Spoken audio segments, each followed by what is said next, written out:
Eyes are closed and we are praying. Our everlasting Father in heaven, we thank you because you're a good God. We want to pray that may you speak to us now.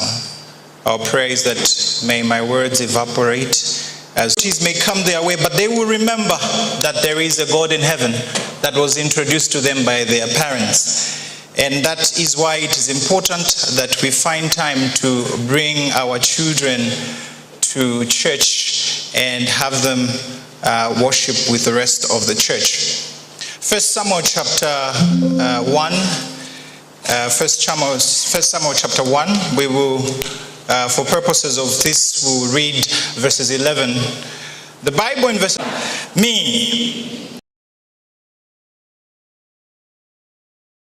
of example, we are going to look at a very interesting story in the Bible of this woman that was remembered by God. But before the remembrance happened, a lot happened in her life. The Bible in 1 Samuel chapter 1, reading on verses number 1, says the following.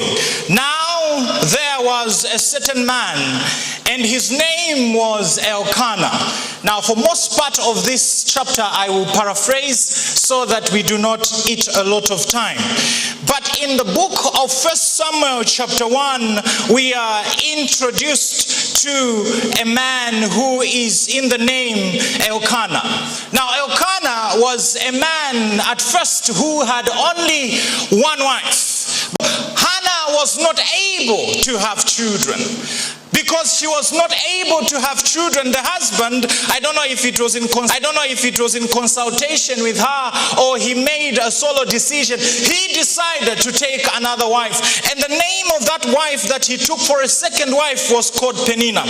Now drama started to unfold in the house of Elkanah, because now he had his first wife that he claimed to love, and after he had his first wife that he claimed to love, and after claiming to love her, he took a second wife because this woman that he loved was not able to have children.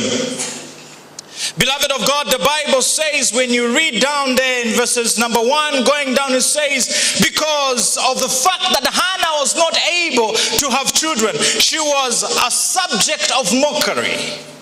She became a laughing stock. She was a subject of ridicule by a fellow woman, because Peninnah, once she was introduced into the marriage, quickly gave her husband children. And every time Hannah would move around and she would try to find her space in the house of her husband, she would not find the space, because the other woman constantly said to say, "You barren woman." And those words would trigger and pierce even the utmost chambers of her heart.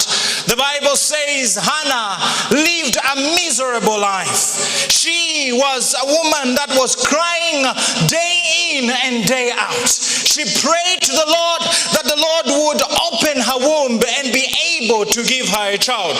Beloved, I want to submit to you that Hannah lived a miserable life in the house of Elkanah.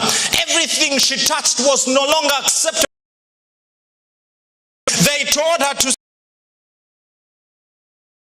because the Lord is not pleased with you. She lived in this house, she did not find peace, she found mockery, and she was subject of everything that was bad.